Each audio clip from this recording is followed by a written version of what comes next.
Shabbat Shalom, amigos e amigas, Shabbat Shalom, ouvintes da Kerilat Shemen Israel. Nos reunimos hoje para mais um estudo aprofundado sobre a Parashá da semana, que é a Parashá Vairá. A Parashá Vairá, ela se encontra em Shemot, conhecido aqui como Êxodo, do capítulo 6, e vai até o capítulo 9, verso 33. Para aqueles que não estão habituados ou ainda não sabem, a Parashá é uma porção da Torá. A cada semana é estudado uma porção de um determinado livro do compilado que vai de Gênesis a Deuteronômio, ou seja, de Bereshit a Devarim. Nós estamos na segunda porção do livro de Shemot, do livro de Êxodo, conforme conhecido aqui. E essa divisão, esse particionamento, ele está consoante com a Torá, está consoante com os mandamentos divinos que nos dizem para conhecer e prosseguir em conhecer ao Eterno. Por isso, esses estudos, essas porções, elas são separadas dessa maneira, porque não se pretende, numa só parashá, num só contexto, esgotar o assunto que é tratado. A cada semana, você vai adicionando ao seu rol de conhecimentos uma característica sobre um determinado assunto, sobre um determinado tema. Por isso, se diz no Tanar que nós devemos conhecer e prosseguir em conhecermos a Deus. Tendo isso em mente, amigos, tendo isso em mente, Haverim, vamos partir para efetivamente estudar a Parashá Vairá. A gente vai utilizar como base o Tanar, as Escrituras, especificamente um Rumash, cuja edição é a Torá de Moshe, que é uma edição da editora Sefer. Se você procurar no Google, você vai ver que é uma edição com uma capa azul escrito a Torá de Moshe. E essa edição, pessoal, registra dois comentários muito pertinentes ao tema que será tratado hoje. Esse comentário está contido na página 168, bem na primeira página na segunda página da Parashá Vairá. Antes de lermos, porém, este comentário, vamos ao texto-chave da nossa Parashá de hoje, a Parashá Vairá, que se encontra em Êxodo, Shemot, capítulo 5, verso 2, a primeira parte do verso, onde se lê: E replicou-lhe, ou seja, respondeu-lhe o Paró, o faraó: Quem é Yud-He Vav-He, ou seja, o Eterno, quem é Adonai, para que eu lhe obedeça? Com a ajuda do Eterno, veremos, ao longo desse estudo, a dimensão, o real significado dessa pergunta que o Paró, que o faraó fez a Moshe, a Moisés. Continuando, página 168 do nosso Rumash da Sefer, a Torá de Moshe, está registrado em Êxodo, Shemot, capítulo 6, verso 9. E falou Moshe assim aos filhos de Israel, e não escutaram a Moshe por causa da angústia de ímpeto e pela dura servidão. Isso está registrado em Shemot, Êxodo, capítulo 6, verso 9. E assim nos conta o comentarista a respeito destas passagens. A visão divina do futuro encontrou pessoas amarguradas que buscavam alívio, ou seja, a soberania observou que existiam pessoas amarguradas que buscavam alívio apenas às suas necessidades imediatas. E elas não escutaram a Moshe, como quem lhes diz: Se tens o que nos oferecer, nos ofereça de imediato e o aceitaremos. Se podes aliviar o peso do serviço de hoje, bendito sejas, mas não partilharemos os teus sonhos de redenção, de Geulá, pois não ambicionamos a liberdade, e sim, queremos apenas repousar. Logo, é isto que nos basta este instante. E Moisés ficou perplexo diante da pouca emuná, da pouca confiança em Deus, da pouca fé no Eterno. O abismo existente entre a realidade da redenção e o horizonte restrito de suas vidas deixou Moshe entristecido, pois grandes eventos estavam por ocorrer ao povo, mas sua única preocupação era com o benefício imediato, ou seja, a redução da cota diária de tijolos. E sobre a expressão dura servidão, o comentarista nos diz: embora atualmente a humanidade não esteja mais escravizada e tenha leis sociais que controlam com rigor os horários de trabalho, ela equivoca-se, ou seja, ela se engana, ao pensar que trabalho duro é só aquele que nos é imposto por outros, o que é absolutamente errado, pois o trabalho mais duro do homem é aquele que é determinado a si mesmo, que vem do seu interior. Trabalhar não significa uma corrida ininterrupta, ou seja, uma corrida que não para, que nunca termina, em direção à fortuna e à acumulação de bens materiais. Não significa cansaço físico que abala a saúde e esgotamento total, muitas vezes fatal. Este estado de avodá kashá, dura servidão ou trabalho exagerado, pode levar a um estado de kotzer ruach, ou seja, angústia de ímpeto, angústia de espírito, conforme conhecemos aqui, ou horizonte estreito, levando o homem a esquecer, a se olvidar que o ser humano é uma composição do seu basar, ou seja, da sua carne, e dos seus níveis de consciência. E esses níveis de consciência, ou seja, conforme conhecemos aqui como alma, a sua parte espiritual, também deve ser alimentada. Como a humanidade será feliz e como poderá ser promissor o seu futuro se cada um dedicar um pouco de energia também ao trabalho transcendental, ou seja, o trabalho espiritual, ao trabalho dos níveis de consciência, que visa a um aperfeiçoamento do instinto, ao aprofundamento do saber e ao enobrecimento, ou seja, a elevação dos desejos e aspirações. E este, amigos, é o comentário introdutório da nossa paraxá de hoje, a paraxá Vaierá. Esse comentário, ele nos direciona a uma contextualização do que estava acontecendo neste período, nesta paraxá, onde o povo, oprimido severamente por duros trabalhos, duras cargas, clama ao Eterno. O Eterno direciona, então, dois atores, dois redentores, dois personagens para promover o início da redenção do povo, da libertação do povo. É importante frisar essa expressão início, pois naquele momento estava acontecendo os preparativos para verdadeira Geulá, verdadeira redenção. Observemos que o pedido ao faraó é: deixa o meu povo ir para me servir no deserto.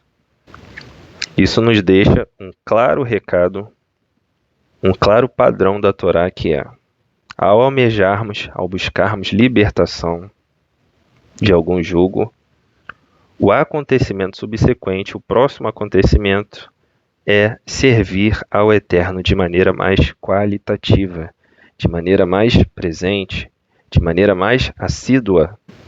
Ninguém é libertado de uma conjuntura opressora para servir aos seus próprios interesses. O Eterno sempre nos direciona, sempre nos liberta, sempre traz redenção para que a qualidade do nosso trabalho seja ainda maior. E esta é a missão do eleito. Porém, amigos, você, ouvinte da Keilat Ministra, deve considerar também a antítese, o contrário desse comportamento. E o faraó, ele é o inverso de Moshe e Aharon, ou seja, de Moisés e Arão.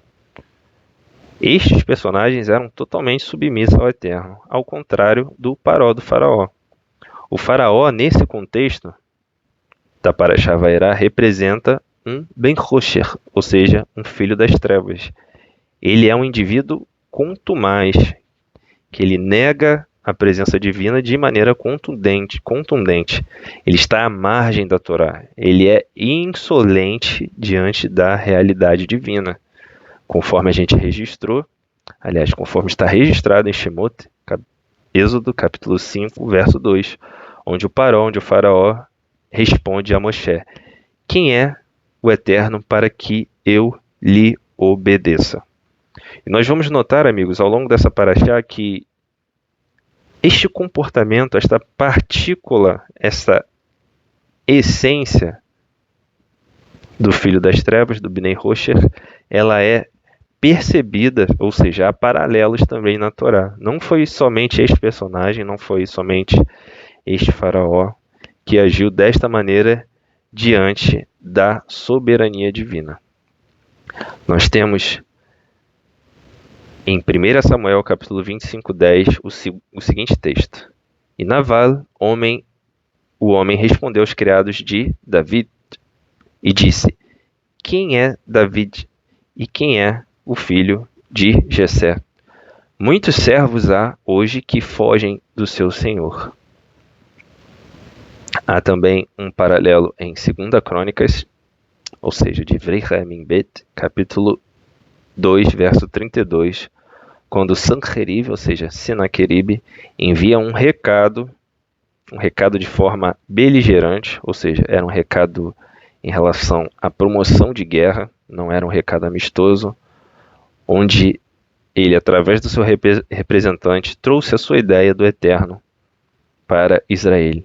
E ele disse: qual foi o Deus das nações já conquistadas que foi capaz de fazer alguma coisa para salvar essas terras? Digam-me o nome de apenas um que tivesse a possibilidade de resistir aos nossos ataques. E estes homens, falavam do Deus de Jerusalém, do Eterno, como se tratasse de um simples ídolo feito por mãos de homens. Então, amigos, guardemos esses nomes, porque vai ser muito importante. Primeiro, o Paró. Segundo, Naval. E terceiro, Senaqueribe, Sanherib. Voltando, amigos, para a questão do Paró, do faraó, a gente repara que o caráter arrogante, a autossuficiência, a ilusão do poder que ele provavelmente galgou com algumas percepções inteligentes, o conhecimento, os bens materiais, toda aquela estética, aquela pompa pessoal, esses elementos todos juntos, todos eles juntos, às vezes um só, né, isolado, eles fazem de maneira cíclica, repetida, que não somente este faraó, ao qual a gente lê seu comportamento na Parashá Vaerá, mas também todo ser humano escravo do seu próprio ego, do seu próprio eu. Esse arquétipo ao qual o faraó representa, eles acreditam firmemente que a única realidade tangível, palpável, é a que lhe circunda, ou seja, só existe aquilo que está diante dos seus olhos, só aquilo aonde a sua mão alcança. Todo o resto é fruto de devaneio dos outros. Eu só quero saber do meu mundinho, do que é meu e de como eu enxergo a realidade. Por isso, amigos, não à toa, ele faz a pergunta: quem é o Eterno para que eu lhe obedeça?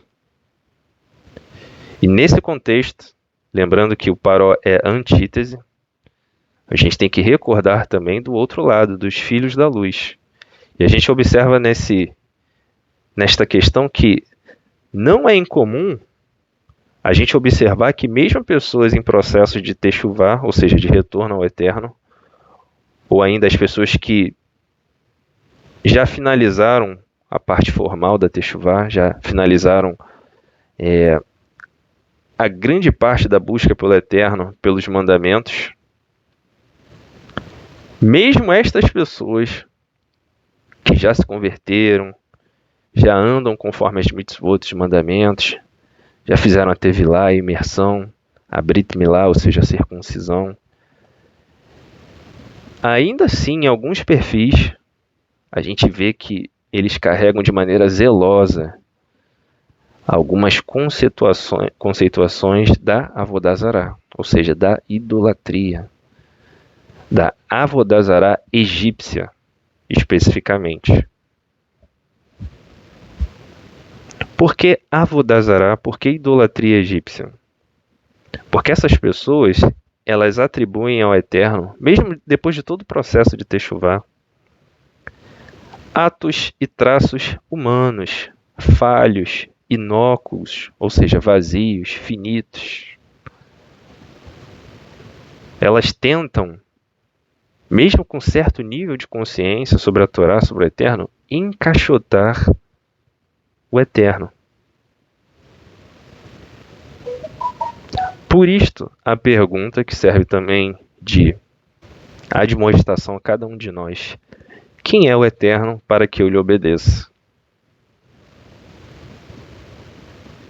Hasve Shalom, que o Eterno nos livre. Cada um de nós deve buscar a presença do Eterno para tornar melhor, tornar mais qualitativo o nosso serviço, o nível do nosso serviço. É por isso que todo Israel, ou seja, todo o povo de Israel, ele deve observar, ele deve zelar corretamente pelos mandamentos, pela Torá. Ele não deve se ater, o Filho da Luz, ao que ele esperava que a realidade fosse, ao que o Eterno fosse, ao seu povo fosse, o que a sua Torá deveria ser. O Filho da Luz, o eleito, o povo de Israel, ele observa, ele zela pelo formato que as coisas são. Então isso quer dizer que relaxa em Israel, que eu vou me deparar com algo errado e eu vou então deixar da maneira que está. Não. Você vai entender a dinâmica da realidade, o porquê das coisas serem como são, e quando elas se apresentarem diante de você, você vai buscar na presença do Eterno o direcionamento para agir da melhor maneira possível em relação à realidade. Onde nós vemos isso? Na vida de Shemuel, na vida de Samuel. Samuel tinha um profundo apreço pelo rei Saul. E ele orava por ele, porque ele era um tzadik, um homem íntegro. Até o momento que o Eterno diz, basta. Você não vai mais orar por ele. E assim Shemuel segue. Por quê? Porque todos nós, todos os seres celestiais, todos os seres danificadores, prestam conta e relatório. E fazemos somente aquilo que o Eterno quer que nós façamos. Continuando, amigos, sobre a questão de Moshe e Aharon, a gente vê que desde Adão, ou seja, o primeiro homem de Adão, até o episódio que o Eterno se revelou a Moshe, a Moisés, o Eterno era conhecido por diversos nomes específicos. Porém, foi através de Moshe, através de Moisés e Arão, que o seu nome pessoal foi compartilhado pela primeira vez ao povo de Israel e também ao Paró. E, consequentemente, a todo o Mitzrayim, a todo o Egito. E como foi registrado, consequentemente, para todas as nações. A gente vê a formação do que conhecemos como tetragrama a primeira vez nesta passagem, de forma incisiva para todos. Sobre isso, amigos, nos conta o Midrash. O que é o Midrash? O Midrash é a literatura, é a proposta rabínica de explicar as profundidades da Torá através de figuras de linguagem, através de parábolas. E nos diz assim o Midrash: eu não sou chamado por nenhum nome permanente. O meu nome varia de acordo com o modo que minhas ações são percebidas pelo homem. E o Eterno explicou: quando eu me sento em juízo sobre o mundo, a humanidade me percebe como Elohim. Quando eu libero a guerra contra os malvados, eu sou chamado Tsevaot, ou seja, Adonai Tsevaot, o Senhor das hostes, dos exércitos. Quando levanto o castigo de um pecador, ou seja, a paga dos atos, eu sou qualificado como Shaddai. Quando eu sou misericordioso, me apresento como Hashem. E o nome Ye, Asher, Ye, significa que, assim como eu estou com eles nesta galut, neste exílio, assim estarei com eles em seus futuros exílios. Ou seja, esse nome, lido por último, ele é conhecido aqui como serei o que serei. E ele quer dizer isto, que assim como eu estou com eles nesta galuta, nesse exílio, ou seja, no Mitzrayim, no Egito, eu estarei com eles em todos os seus futuros exílios. Pois, como sabemos, todo o povo foi disperso entre as nações. Israel hoje está espalhado entre as nações. Esse texto que acabamos de ler está no El Midrash Disse, página 33b e 34a. Então, amigos, nesse momento, para o aprofundamento dessa Parashá Vairá, nós precisamos compreender que nós não estamos lidando com um roteiro com escolhas humanas, mas com o absoluto planejamento do Eterno. Desde Shemot 1, verso 1, até essa Parashá de hoje, ou seja, a Parashá Vairá, a gente observa que o Eterno ele impõe o seu Etzar, ou seja, o seu planejamento, e a sua Ratzon, ou seja, a sua vontade, tanto na vida de Moshe e Aharon, como sobre todo o povo de Israel. E no decorrer de todo esse percurso, pessoal, das duas parashot iniciais de Sefer Shemot, ou seja, do livro de Shemot, o Eterno está manifestando seus atributos divinos incomparáveis. E todos esses personagens citados, até o presente momento, eles simplesmente acatam as ordens sem resistência, sem nenhuma possibilidade de resistência. Não é uma dinâmica bilateral, onde o Eterno espera que um evento aconteça e então ele age. Ele está do começo ao fim do ciclo. Por quê? Porque a glória é dele. Se houvesse um só resquício de atuação humana de maneira autônoma, essa pessoa eventualmente receberia alguma glória pelos seus atos. Mas sabemos que para ele, por ele e por ele são todas as coisas. Então, esse tipo de percepção, ele passa como um trator em cima da mentalidade do idólatra, que formula que Deus é um Deus educado, ele espera você agir, ele espera você tomar a decisão, para então ele seguir com o seu planejamento. Você que é adulto, você que hoje está diante desta Parashá, você que já tem uma certa experiência de vida, olhe para dentro de si com sinceridade e veja o que seria desse mundo caso dependêssemos de homens, caso dependêssemos de boas ações de homens que o Eterno está esperando agir.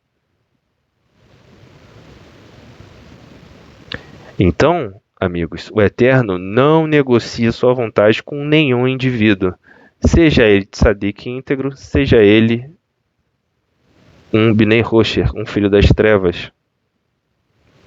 Todos igualmente estão submetidos à vontade divina.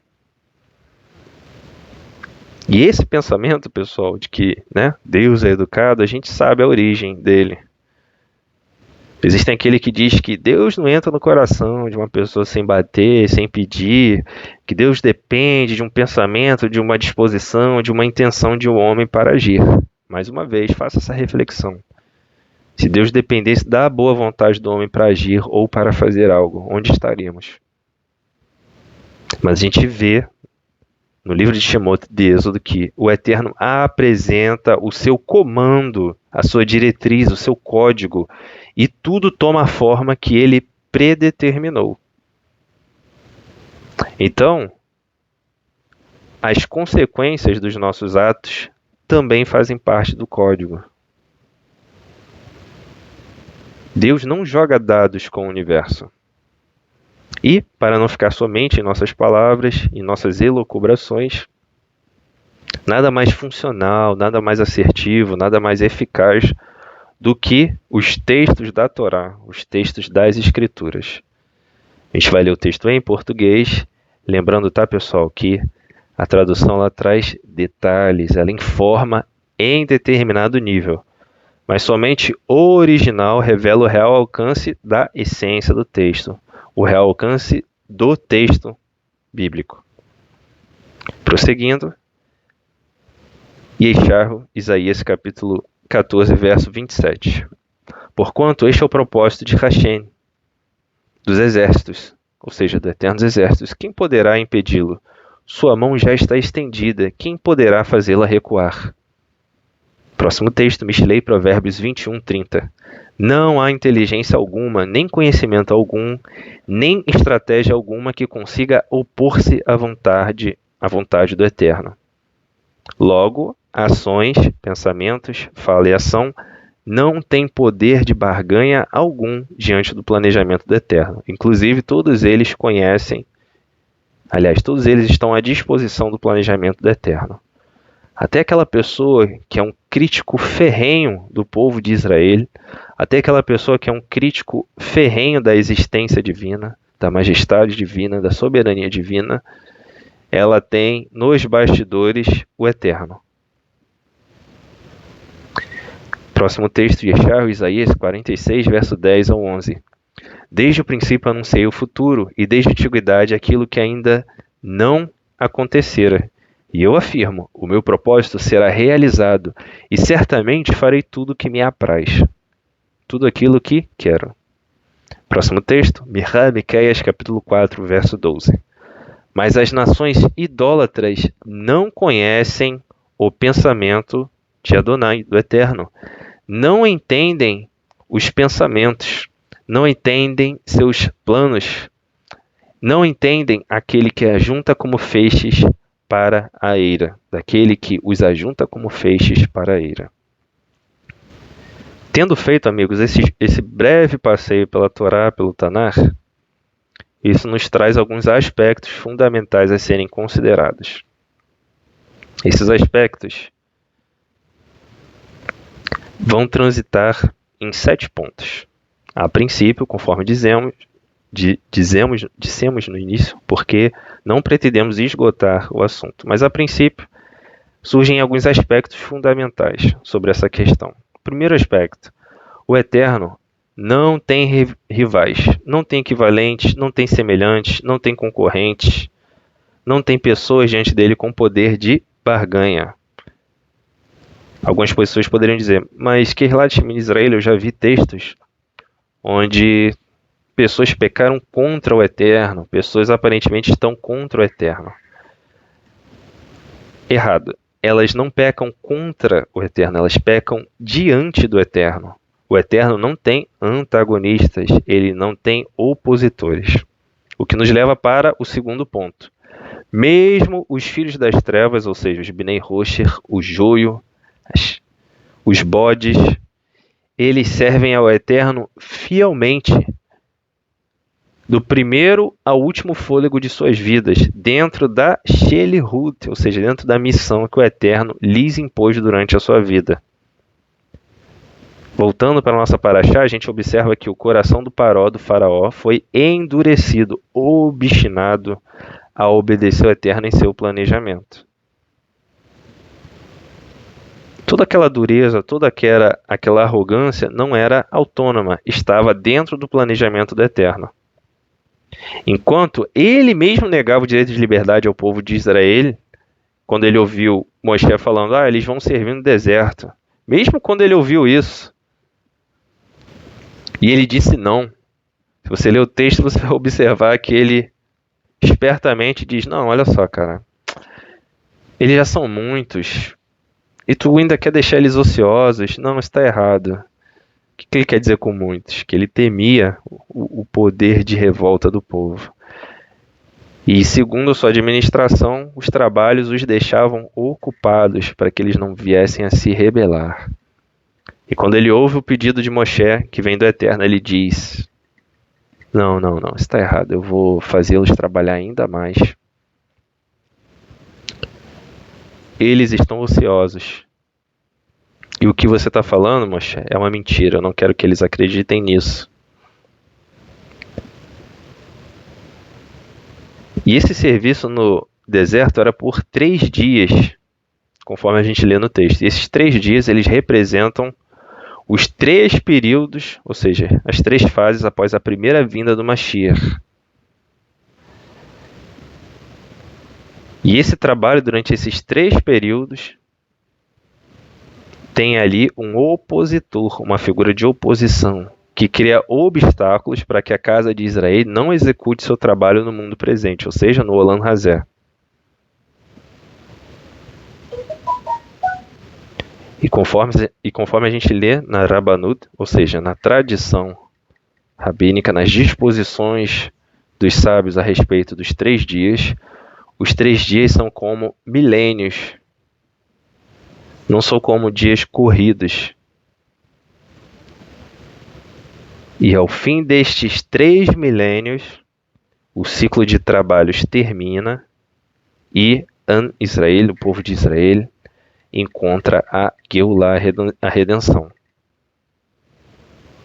E este trabalho, amigos, ele é feito com uma figura que encabeça o movimento, que aqui é um Mashiach, que no caso é o Moshe, ou seja, Moisés era um Messias, porém isso aponta para dias futuros, onde todo o povo de Israel, espalhado entre as nações, trabalharia, ou seja, apresentaria sua avodá em direção ao Eterno, com o auxílio transcendental de um outro Mashiach, nesse caso, o Mashiach, que é Yeshua ben Yosef. E juntamente com este Mashiach, toda a casa de Israel, que está espalhada entre as nações no exílio, conclui um trabalho até a data final da redenção. Reparemos, portanto, que Moshe e Aharon tinham um papel, o povo tinha um papel, o Mashiach Yeshua ben Yosef tinha um papel, as pessoas, os filhos de Israel espalhados na nação, o povo de Israel espalhado nas nações, ele necessita também concluir um trabalho juntamente com o Mashiach do seu período. Não espere que Mashiach irá resolver todas as pendências de Israel, do povo de Israel. Todos nós, eu e você, temos que apresentar serviço, pois aquele que não trabalha com o mesmo foco, com o mesmo empenho, do mesmo modus operandi do que Mashiach, ele não está ajuntando, ele está espalhando. Isso, pessoal, está ilustrado também numa passagem onde o Gaon Vilna, ou seja, o gênio de Vilna, o grande sábio do nosso povo, ele disse o seguinte: Yosef conhecia seus irmãos e eles não o conheciam. Isso está em Gênesis capítulo 22, verso 8. E esta é uma das grandes qualidades, ou seja, das características de Yosef, não somente em sua geração, mas em todas as gerações em que ele é Mashiach ben Yosef. Ou seja, seus irmãos não sabem quem ele é, mas ele, o Mashiach, os reconhece. E essa obra, ou seja, todo esse obscurantismo, todo esse olhar turvo, toda essa falta de visão sobre quem é o Mashiach, se dá pela atuação de Hassatan, que foi comissionado pelo Eterno a esconder as características do Mashiach ben Yosef. Então, amigos, toda vez que você se perguntar sobre por que certos assuntos em torno do Mashiach não são totalmente esclarecidos para alguns perfis, para alguns públicos, por que certas coisas aparentemente tão evidentes, elas não tomam uma forma mais robusta, porque elas são sempre cochichadas, porque o povo X não aceita o Messias tal. Considere a atuação do Eterno comissionando Hassatan a esconder os passos de Mashiach. Continuando a percepção de Gaon de Vilna, o Mashiach, filho de Yosef, sabe quem são seus irmãos, porém eles não o reconhecem, e esta obra é de Hassatan, comissionado pelo Eterno, que esconde as características de Mashiach ben Yosef. Não fosse isso, já teríamos sido redimidos em redenção em Geulah completa. Confira Gênesis capítulo 42, verso 8. Yosef reconhece seus irmãos, José reconhece seus irmãos, mas eles não o reconheceram. E esta é uma das características de Yosef, não apenas em sua própria geração, mas em todas as gerações. Ou seja, Mashiach ben Yosef reconhece os seus irmãos, o Messias filho de José, reconhece os seus irmãos, mas eles não reconhecem. Esse texto, essa referência, ela está no capítulo 2, seção 39 de uma literatura chamada Kol Hator. A voz da pomba rola é o nome desta literatura aproximadamente. Aqui. No original, Kol Hator. Terceiro ponto, amigos. Terceiro aspecto fundamental que esta paraxá nos traz. Os egípcios, ou seja, o pessoal do Mitzrayim, adoravam homens que se consideravam deuses e eram tratados como deuses encarnados. Eles eram deuses zoomórficos, ou seja, metade homem, metade animal. Não exatamente nesta proporção, às vezes muito animal e pouco homem, mas enfim, eles adoravam essa quimera, né? Deuses antropomórficos, que assumiam formas humanas, deuses antropopáticos, ou seja, que tinham características humanas, e deuses criados, características comportamentais humanas, e deuses criados à imagem e semelhança do homem em todos os seus aspectos, civis, corpóreos e sentimentais. Quarto aspecto. A pergunta do Paró sobre quem é Adonai, quem é o Eterno, reflete a busca de uma mente distante da Torá, distante da lei divina, distante do Eterno e do que ele estabelece para o homem. Este perfil, este homem alheio, analfabeto em relação à Torá, analfabeto em relação aos mandamentos, ele busca encapsular ou formatar o Eterno segundo seu eu e seus pensamentos, e seus conhecimentos, sentimentos, achismos, e não de acordo com o que ordena a Torá. E quando essa mentalidade, amigos, se depara com a Hod Elohi, ou seja, a majestade divina, ela entra em colapso intelectualmente. E imediatamente. Por quê? Porque todo o seu filtro, toda a sua percepção da realidade está propositalmente desregulada. Aquele ser não pode alcançar a real dimensão, a real importância, a real eficácia de um mandamento. Devarim 28, amigos, traz um retrato de como é o mundo, de como é a vida quando a pessoa está submetida aos mandamentos, versus o que é o mundo, o que é a vida quando a pessoa não está submetida aos mandamentos.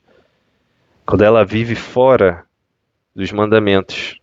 Porque o Eterno diz em Devarim 28, Deuteronômio 28, faça, execute para que tenha vida. Através deles você terá vida.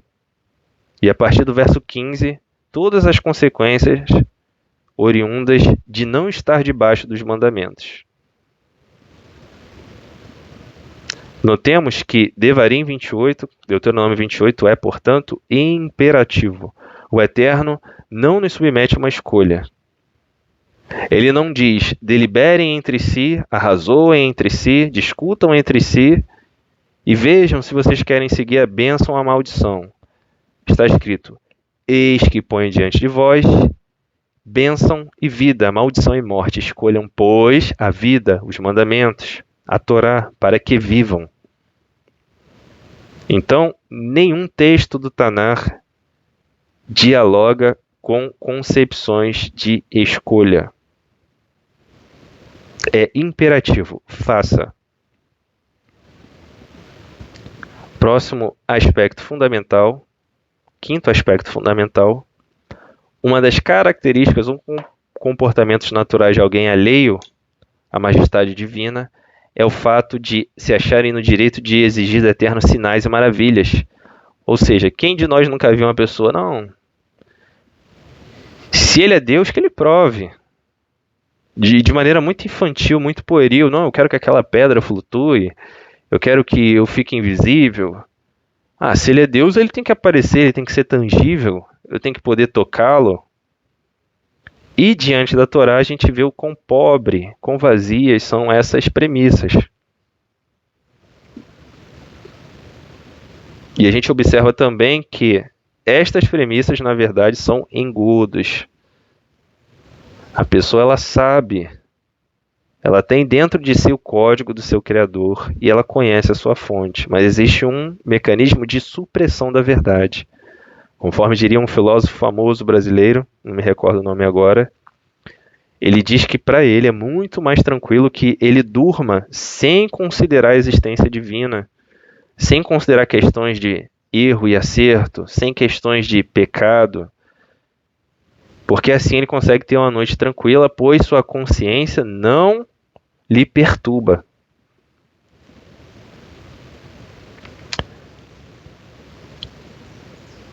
Próximo aspecto fundamental, o sexto aspecto fundamental. Um dos atos de misericórdia do Eterno é realizar milagres, ou seja, Nissim, a fim de que seu nome seja exaltado e elevado no Olam Hazé, ou seja, no mundo presente.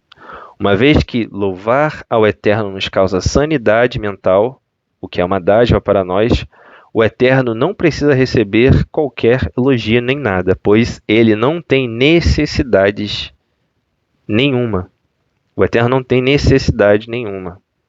Então toda aquela conceituação de oferta, de presentear o Eterno, de barganha, ela é inexistente diante da Torá. Todos esses atos simbolizam ações de conscientização onde o homem, ele, ao buscar se elevar diante da presença divina, ele reconhece a sua pequenez, reconhece a sua responsabilidade, reconhece a necessidade do seu serviço e ele parte para a praxis, ele parte para o pragmatismo. Bom, eu devo muito. É o Eterno que está no controle de todas as coisas. Eu preciso reconhecer isso na minha vida de alguma forma. Senão meus ossos secarão, senão eu morrerei. Eu preciso fazer a Avodah Hashem, ou seja, a obra do Eterno. Eu preciso estar diante de seus mandamentos. Eu preciso fazer algo. Eu não posso me apresentar diante dele de mãos vazias, conforme se lê no Tanar. O Eterno diz: ninguém apareça diante de mim de mãos vazias.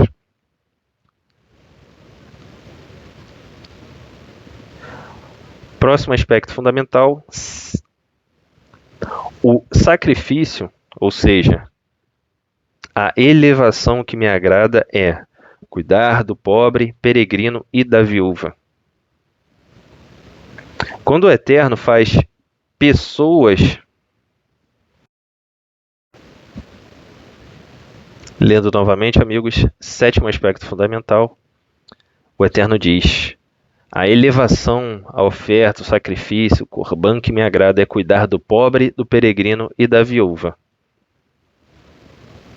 E quando o Eterno faz, ou seja, quando ele cuida dessas pessoas, as pessoas, os filhos das trevas, quando olham o Eterno agir com seu cuidado, com a sua misericórdia, com a sua soberania, alguns deles dizem: isso até eu fazia, ou fulano faz. Agora eu quero ver fazer tal e tal coisa, né? Eles realmente jogam para um aspecto místico, transcendental, como se o Eterno fosse um gênio da lâmpada, um ilusionista, um mágico. Eu quero ver você voar, eu quero ver a pedra falar comigo. Ou seja, esses perfis sempre têm carências que buscam camuflar suas reais intenções em relação ao Eterno, que é: eu não aceito a forma como ele age. Se eu fosse Deus, eu faria diferente. Não, não é possível que isto seja Deus, um Deus que nos ordena com mandamentos, um Deus que é soberano. Não, eu prefiro tentar descaracterizar esse Deus. Mas este comportamento não subsiste, ele não é real, ele não é palpável, porque este comportamento também vem do Eterno. A gente deve observar, amigos, que mesmo contrariados, o Paró e todo o Mitzrayim, ou seja, todo o Egito, eles irão aprender questões sobre o Eterno e eles irão cooperar para o benefício do povo de Israel. E isso se dá através de duras pragas. Eu não sei vocês, mas talvez eu, da primeira e segunda praga, já tivesse desistido. Qualquer pessoa com um mínimo de consciência, de bom senso, ou por mais estúpida que ela seja, ela teria abortado a ideia de tentar prejudicar o povo de Israel. Ali nos primeiros sinais, não precisava nem terem sido concluídas as 10 pragas. Porém, a ação divina petrificou o coração do Paró. E aquela insolência contaminou também seu povo. Porque o povo falou assim, não, o Paró é o nosso líder, ele é semideus, teoricamente ele sabe o que está fazendo, não é possível que ele vá se opor contra um Deus que ele falou que não existe. Um Deus que ele nem sabe quem é. E o Eterno fez isso na vida do Paró para que ele exercesse o seu papel, a sua missão de joio, de erva daninha, de bode. Vamos para o Tanar para a gente observar essas ocorrências em que a Torá registra o Eterno endurecendo o coração do Paró. A primeira está em Êxodo Shemot, capítulo 4, verso 21, onde se lê: E o Eterno ordenou a Moshe: Quando voltares ao Egito, sabe que todos os prodígios que coloquei em tua mão, hás de realizá-los na presença do Paró. Entretanto, eu, o Eterno, lhe endurecerei o coração, para que não deixe o povo partir. Autonomia do Faraó? Nenhuma, zero. Êxodo capítulo 7, 3. Eu, no entanto, endurecerei o coração do Faraó, e multiplicarei no país do Egito os meus sinais e os meus prodígios. Êxodo, capítulo 9, 12. Contudo, o Eterno endureceu o coração do Paró, e este não deu ouvidos a Moshe e a Arão, como o próprio Eterno tinha avisado a Moshe. Êxodo capítulo 10, verso 1. E disse, pois, o Eterno a Moshe: Vai ter com o Faraó, vai falar com o Faraó, porquanto lhe obstinei as entranhas e o coração, ou seja, todo o ser do Faraó, até a sua minúscula, até a sua mais mínima partícula que compunha o seu corpo, estava obstinada pelo Eterno. E também endureceu o coração, obstinou o coração dos conselheiros, a fim de que eu, o Eterno, realize estes meus sinais portentosos, poderosos entre eles. Êxodo Shemot, capítulo 10, verso 20. O Eterno, porém, endureceu o coração do Paró, e este não deixou os filhos de Israel partirem. Êxodo, capítulo 10, 27. Contudo, o Eterno endureceu o coração do Paró, e ele não quis deixá-los partir. Êxodo, capítulo 11, verso 10. Moshe e Arão realizaram todos esses sinais maravilhosos diante do Paró. Mas o Eterno endureceu o coração do Paró, e ele não permitiu que os filhos de Israel abandonassem a terra do Mitzrayim do Egito. Êxodo capítulo 14, verso 4. Então endurecerei novamente, ou seja, de novo, o coração do Faraó, e ele vos perseguirá e serei glorificado. Olha aqui, pessoal, o que está por trás dessa questão de endurecimento? E eu, Eterno, serei glorificado através do Paró e em todo o seu exército, e os egípcios saberão que eu sou o Eterno, e eles assim o fizeram. Êxodo capítulo 14, verso 17. Eu, no entanto, endurecerei o coração dos egípcios para que vos sigam, e eu serei glorificado. A minha kavod, minha glória se tornará manifesta por intermédio do que acontecerá ao Faraó e todos os seus exércitos, e seus carros e seus cavaleiros. Então, amigos, nada que o Eterno faz é digno de desconfiança, digno de repulsa, digno de descontentamento. Alguns poderiam dizer, o Eterno mandou Moshe e Arão fazerem tal coisa E eles foram e ficaram tranquilos, mesmo o Eterno falando que eles iriam lá, iriam falar diante do Paró, mas nada ia acontecer porque ele endureceu o coração do Paró. Moshe e Aharon, Moisés e Arão entenderam que eles nada têm a ver com a escrita, com o roteiro da história. Eles são meros personagens, assim como eu e você. Confiamos na Ren, na graça, na misericórdia, na bondade do Eterno. Entretanto, ainda que a nossa bondade excedesse os céus, entretanto, ainda que nossa maldade excedesse os abismos, nenhum homem, nenhum de nós pode ditar jamais, pode exigir nada do Eterno. Tudo que nós pedimos, tudo que nós fazemos é contando unicamente e exclusivamente com a misericórdia do Eterno. Nenhum de nós possui justiça suficiente, porque não existe essa medida de justiça suficiente capaz de barganhar com o Eterno. Sobre esta questão de se dirigir ao Eterno pela sua misericórdia, reparemos que nestas duas parashot, ou seja, nessas duas porções da Torá do livro de Êxodo e de Shemot, o Paró jamais teve a atitude de consultar o Eterno, de buscar perdão, suplicar misericórdia. Pelo contrário, ele sempre pedia para Moshe e Aharon para que eles orassem e intercedessem por ele. Ou seja, ele era um quanto mais terceirizador de responsabilidade.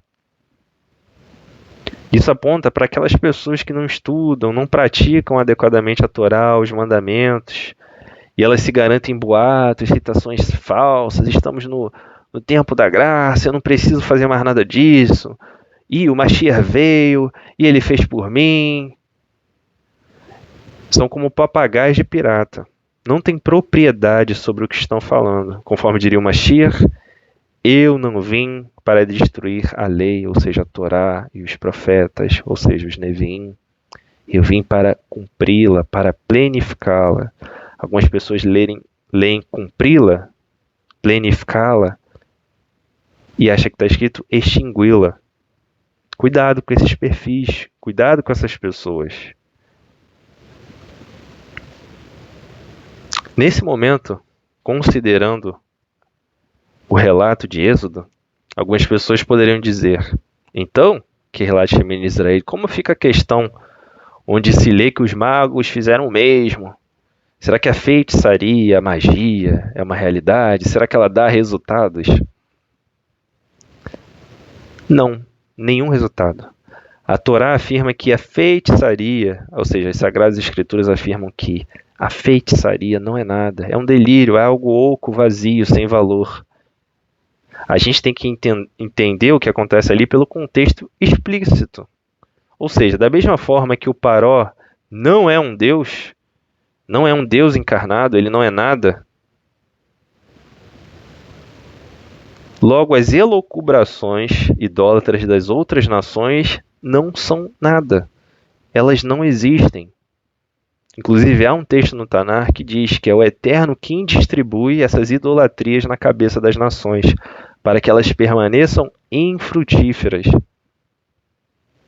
Então, amigos, todos os recursos dos magos eram falsos, fraudulentos, ineficazes, vergonhosos.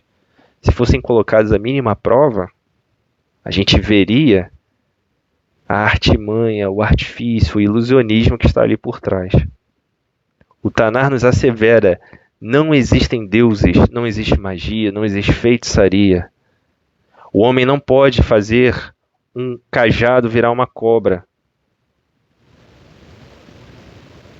O que acontece na mão de Moshe e Aharon é um milagre porque o Eterno está no comando.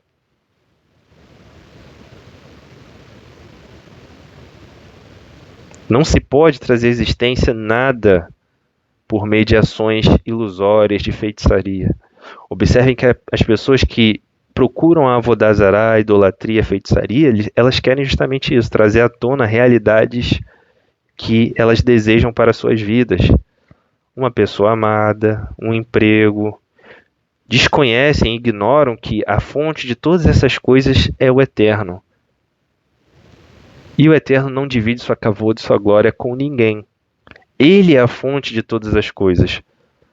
Logo, em vez da pessoa procurar o Eterno, clamar ao Eterno, pedir por misericórdia, contar ao Eterno seus sonhos, suas vontades, seus desejos, tentar regular a sua vontade segundo a Torá, esse perfil de pessoa busca supostas, pretensas feitiçarias, macetinhos, atalhos, pedem ao universo, acham que o universo deve alguma coisa para elas, que o mundo deve alguma coisa para elas, que Deus deve alguma coisa para elas.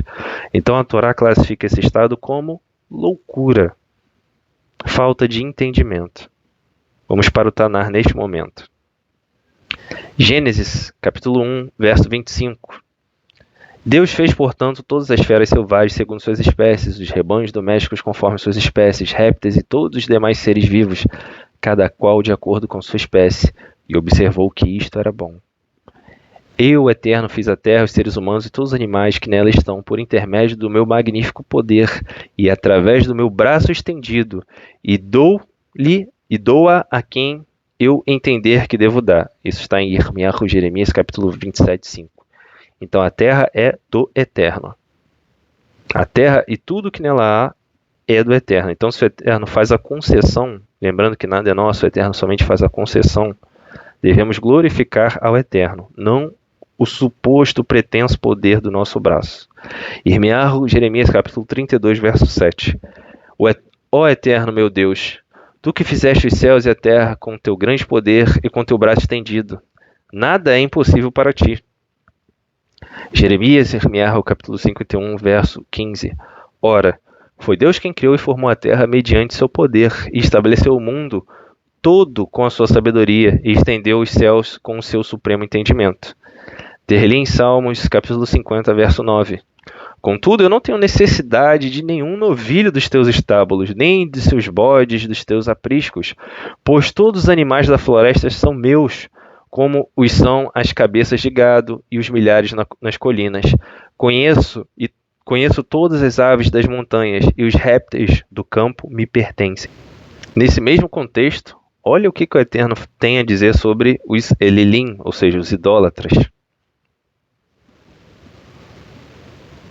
Isaías capítulo 44, verso 9 e 10. Os que modelam ídolos nada são, e suas obras de arte e objetos preciosos não podem lhes trazer nenhum proveito. Tudo isso é vão, vazio, e as suas testemunhas nada veem, nada sabem, a fim de que sejam humilhados pelos próprios feitos. Então sabe aquele orgulho que as pessoas têm de seus ídolos, das suas coisas vazias? Elas no fim culminarão em humilhação para a própria vida da pessoa. Isaías capítulo 44, verso 20.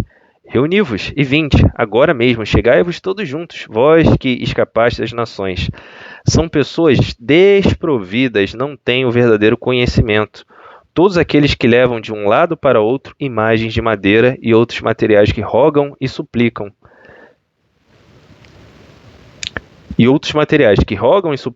A pretensos, supostos deuses que não têm qualquer capacidade para ouvir, tampouco podem salvar alguém. Bel-Marduk, que significa Senhor na língua dos caldeus, se inclina. Nabu-Nebo, Deus do saber, pretenso Deus do saber, lança-se por terra. Os seus ídolos não passam de animais de carga e gado, desde o seu nascimento. As imagens que são transportadas de um lado para outro são pesadas, um fardo para seus exaustos devotos. A idolatria, a Avodazará, ela é uma frieira. Ela deixa em estado de exaustidão aqueles que a elas recorrem. A pessoa vive um ciclo de cansaço, porque ela está correndo atrás do vento, atrás de nada. Juntos se abaixam e se encurvam, e não conseguem salvar o fardo. Eles mesmos foram conduzidos ao cativeiro. Quantas vezes nós vimos, através da história, pessoas que deixaram seus ídolos caírem e eles se espatifaram no chão? É justamente o que o texto está dizendo aqui. Juntos se abaixam e se curvam, não conseguem salvar o fardo, ou seja, a carga, o ídolo, e eles mesmos foram conduzidos ao cativeiro. Ouvi-me, ó casa e descendência de Jacó, vós a quem tenho carregado desde o ventre materno, segundo e segurado desde o nascimento, ouviu-me, me ouçam. Eu serei o mesmo até quando vossos cabelos brancos chegarem, e ainda na idade avançada eu vos sustentarei. Eu vos criei e vos conduzirei, sim, eu vos levarei e eu vos livrarei. Com quem vocês irão me comparar? A quem vocês irão me igualar? E a quem vocês considerarão semelhante a mim para que possam ser comparados? Aos que tiram ouro da bolsa e pesam prata na balança, contratam um ourives para fazer um deus e prostram-se diante desse ídolo e lhe prestam culto e adoração. Em seguida, colocam sobre os ombros o ídolo e o carregam, e eles o colocam num espaço reservado para que ali permaneça imóvel, sem se mexer na sua posição. Por mais que alguém o chame, ele não dá qualquer resposta, não tem reação. Os deuses, os pretensos deuses, são incapazes de salvar quem quer que seja das suas aflições. Lembrai-vos disso e considerai, trazei à memória, transgressores, recordai-vos dos acontecimentos passados há muito tempo, porque eu sou Deus e não há outro, sim, somente eu sou eterno, e nada nem ninguém a mim se compara. Desde o princípio eu anunciei o futuro, desde a antiguidade, aquilo que ainda não acontecera, e eu afirmo, o meu propósito será realizado e certamente farei tudo o que me apraz. Chamo do Oriente uma ave de rapina, de uma terra distante, o homem da minha escolha. E eu o disse, e eu o executarei. Eu o delineei, ou seja, o forjei. Eu assim cumprirei a minha vontade. E vós, de coração incrédulo e rebelde, que estáis distantes da justiça, da retidão, me ouçam. Eis que faço chegar a minha justiça, e ela não está longe. A minha salvação não tardará, mas estabelecerei a salvação em Sião, e a minha glória e a minha kavod em Israel. Terlim, Salmos 115, verso 8. Tem boca, mas não são capazes de falar, olhos, mas não podem ver. Abacuque 2,19. Ai daquele que diz à madeira, desperta, ou ainda a pedra sem nenhuma vida. Acorda, pedra. Poderá de alguma forma um ídolo dar alguma orientação? Está coberto de ouro e de prata, mas tal objeto não respira, e não há espírito, nível de consciência algum dentro dele. E continua o Midrash, pessoal, a respeito do Paró, da questão que a gente está trazendo sobre Vairá. Quem são vocês? Faraó se dirigiu a Moshe e a Haron, e eles replicaram, nós somos Shalihim, mensageiros do Eterno. E o Eterno disse, deixa ir meu povo para que eles possam me servir no deserto. Ao que respondeu o Paró, quem é Adonai? Quem é o Eterno? Eu não conheço. Yud-Heh-Vav-Heh nunca me enviou nenhuma carta, nem me honrou com um presente, contestou o Paró. Ele é Deus dos hebreus. E Moshe e Arão explicaram, possuem eles um Deus? Por que então ele não os salvou esses anos? Ele esperou até que chegasse o tempo de retirá-los de uma vez e por todos os vossos numerosos delitos. Se ele é um Deus, como vocês dizem que ele é, deixe que encontre o seu nome em meus registros. E o faraó possuía enciclopédias que listavam deidades de todas as nações. Ele buscou abaixo os nomes dos deuses de Amon, de Sidom, Moabe e todas as outras nações. Mas não pôde encontrar menção ao Todo-Poderoso. Não existe esse tal Deus, declarou o faraó, e ele não aparece em nenhum dos meus livros. Por suposto, o faraó havia escutado o nome do Eterno, e como ele havia assistido a Abraham, Isaac e Jacob. E ele negou com intenção a sua existência de tal modo que não teve que escutar sua mensagem. Por conseguinte, Moshe e Arão, Moisés e Arão, contestaram de maneira veemente. Tolo, você é um tonto. Vocês buscam em lugar errado. Os seus livros, ó faraó, só mencionam deuses sem vida. Vocês não encontrarão o Todo-Poderoso aí. O nosso Deus é vivo e ele é o Senhor do universo. E assim, Moshe e Arão explicaram ao Paró e ao faraó que ele era insensato ao buscar o Eterno, o Deus vivo, entre as listas de ídolos sem vida. E Faraó continuou sua interrogação. Vosso Deus é velho? Ele é jovem? Quantas cidades ele ha conquistado? Quão grande é o seu exército? Por quantos anos ele ha sido um soberano? O Eterno existiu antes do mundo? Viverá para sempre? Ele os criou? Os deu vida? Quais são suas proezas? Perguntou o Faraó. Ele sustém o céu e a terra? Sua voz parte ardente em chamas? O seu arco é fogo? Suas flechas são como chamas? As nuvens são o seu escudo? E o trono a sua espada? Ele forma colinas e montanhas e cobre montanhas com ervas? Ele é quem traz chuva e orvalho e faz a erva crescer? Ele apazigua a mulher em seus gritos de parto? Forma o embrião no útero da mãe e traz o menino ao mundo? Vocês, Moisés e Arão, mentem. Eu sou o Senhor, o dono do mundo. Eu criei tanto o Nilo como a mim mesmo, proclamou o Faraó.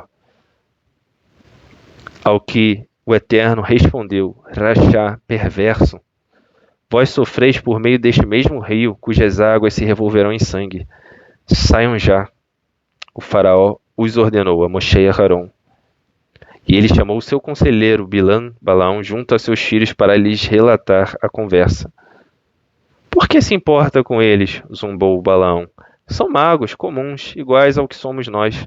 Quando virem aqui a próxima vez, nós provaremos isso. Essa passagem, essa explanação está no El Midrash Edisse, página 41 até o 43b. Então, amigos, o Filho da Luz, ele reconhece que o Eterno não é um Deus antropomórfico, antropopático. Ele não partilha das dimensões da existência humana.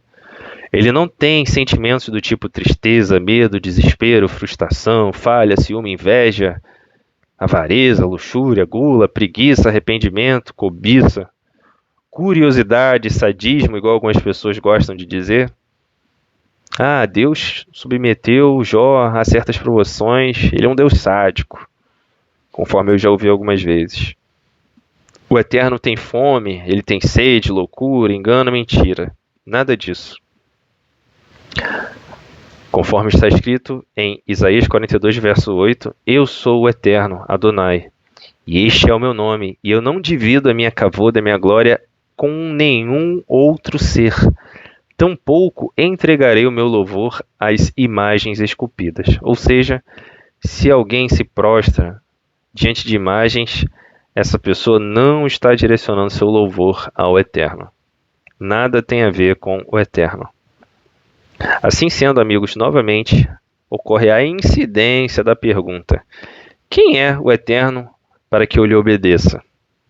A gente observa que o Faraó, mesmo presenciando sinais e as maravilhas que o Eterno trouxe ao Mitzrayim, Egito, ele não pôde reconhecer o Eterno como tal. Ele não pôde ser privilegiado com a Shuá, ou seja, a salvação, pois ele era, Hasve Shalom, que o Eterno nos livre, um rejeitado, um Binei Rocher, um filho das trevas. E amigos, perto da conclusão, perto da parte final, devemos nos perguntar quantos hoje se encontram nesse cenário. Eles projetam uma imagem de si mesmos, com as suas próprias vontades, com as suas próprias autonomias, e eles chamam isso de Deus. Um Deus conveniente, ajustado a seus interesses e necessidades. Ou seja, portanto, um Deus falso. Um pensamento vazio, um reflexo de si mesmo, um reflexo do seu próprio ego. Se você conversar com essas pessoas, você vai ver que esse ídolo, que ela chama de Deus, passa a mão na cabeça dela e não repreende.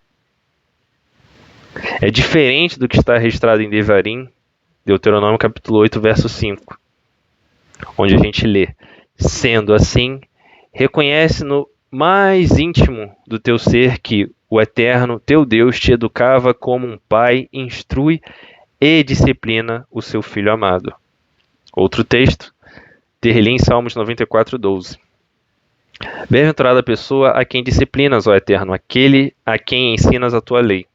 Próximo texto, Salmos, Terlim, capítulo 119, 75. Reconheço, Eterno, que tuas decisões são retas, justas, íntegras. Foi com lealdade que me castigaste. Provérbios 3, verso 11. Filho meu, não desprezes a disciplina do Senhor, nem te sinta magoado. Provérbios capítulo 3, verso 12. Porque o Senhor, o Eterno, corrige a quem ama, da mesma forma que um pai repreende ao seu filho. Romanos 9.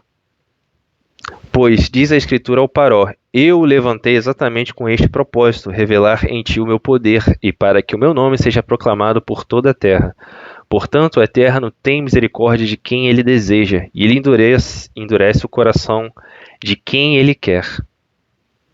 Nesse sentido, amigos, que continuamente supliquemos pela misericórdia do Eterno, conforme está registrado em Terrilim, Salmos 51.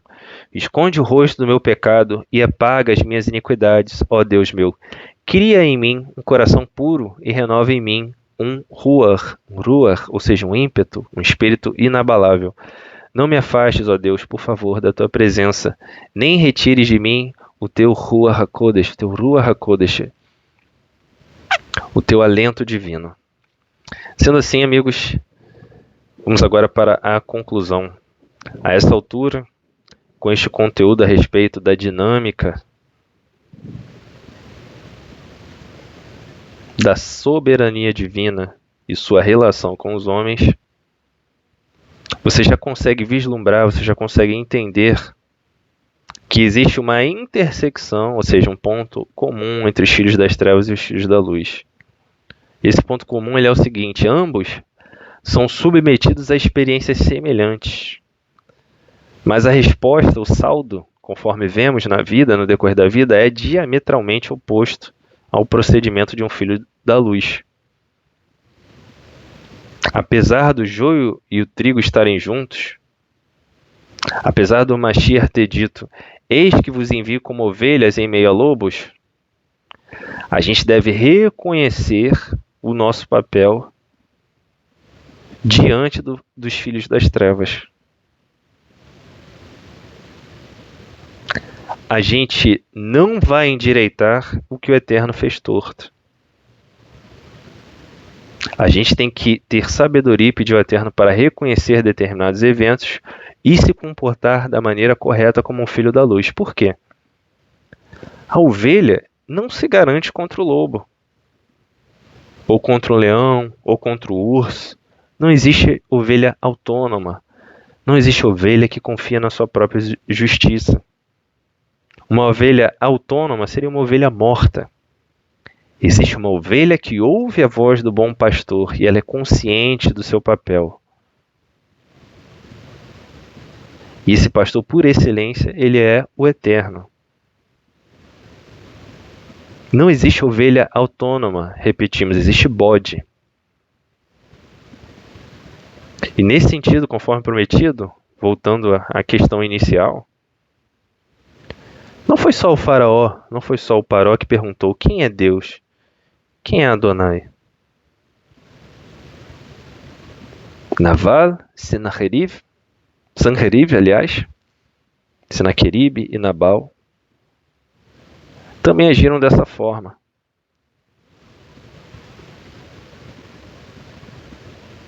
Em 1 Samuel 25, verso 10 está escrito: e Nabal respondeu aos criados de David e disse: quem é David? Quem é o filho de Jessé? Muitos servos há hoje que fogem do seu senhor. Tomaria eu, pois, o meu pão e minha água, e a carne das minhas reses que matei para os meus tosqueadores, e daria eu a homens que não sei de onde vêm? Há também, amigos, na história de Nabal, Abigail, ou seja, Abigail, que era uma tzadikah, uma mulher justa, íntegra. E em 1 Samuel 25:36 está registrado: e indo Abigail a Nabal, eis que tinha em sua casa um banquete, como um banquete de um rei.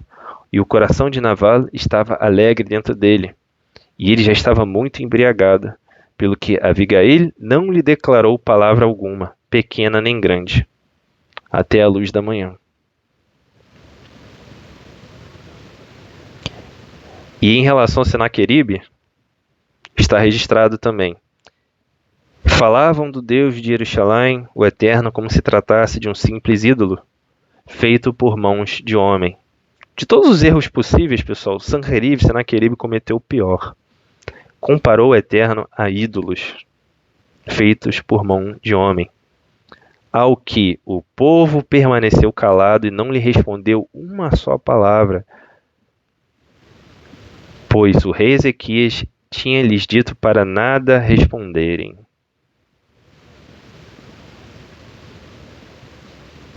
Então, amigos, finalizando nossa paraxá de hoje, nós visualizamos que o problema não é, em determinado momento, não conhecer a Torá, não conhecer o Eterno.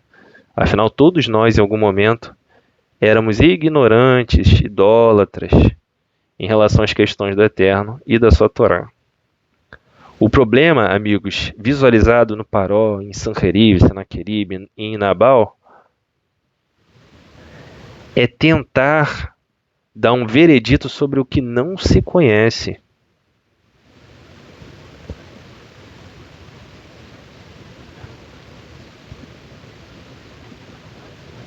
E o problema, conforme foi dito, não é não conhecer.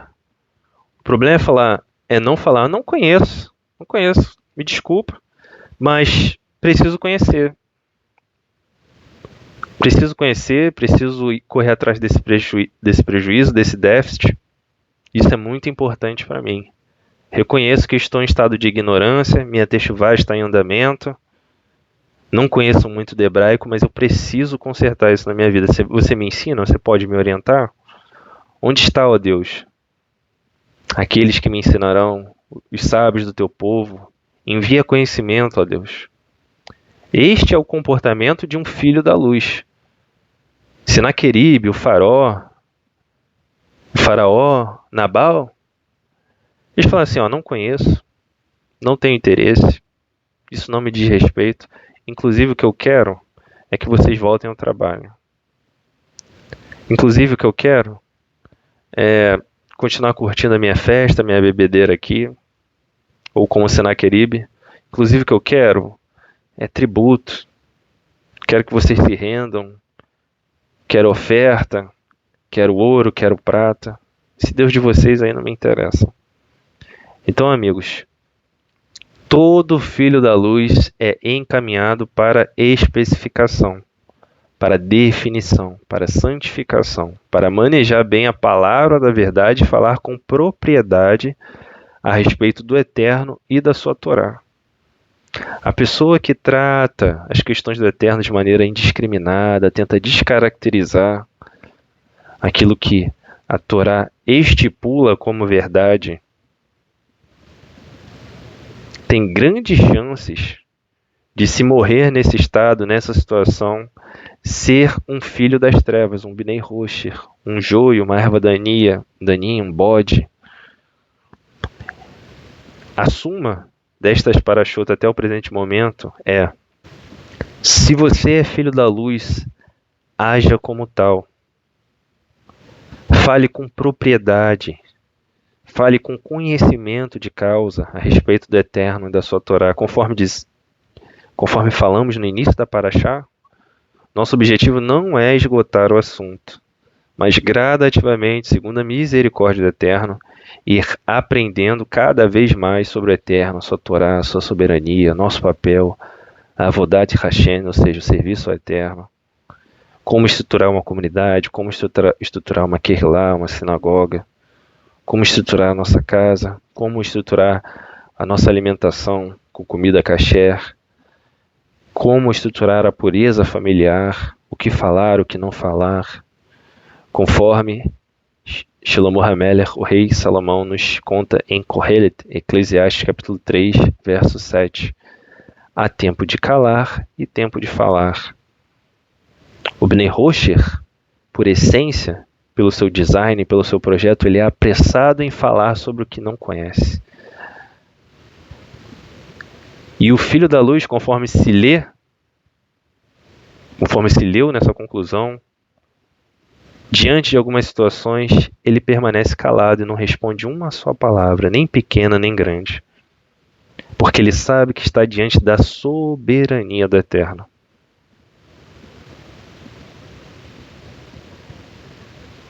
Então, amigos, que busquemos a misericórdia do Eterno nesse sentido, que possamos ser acrescentados e contados junto com aqueles que buscam a face do Eterno, seus mandamentos, da maneira adequada. Qual é a maneira adequada? É segundo a sua Torá.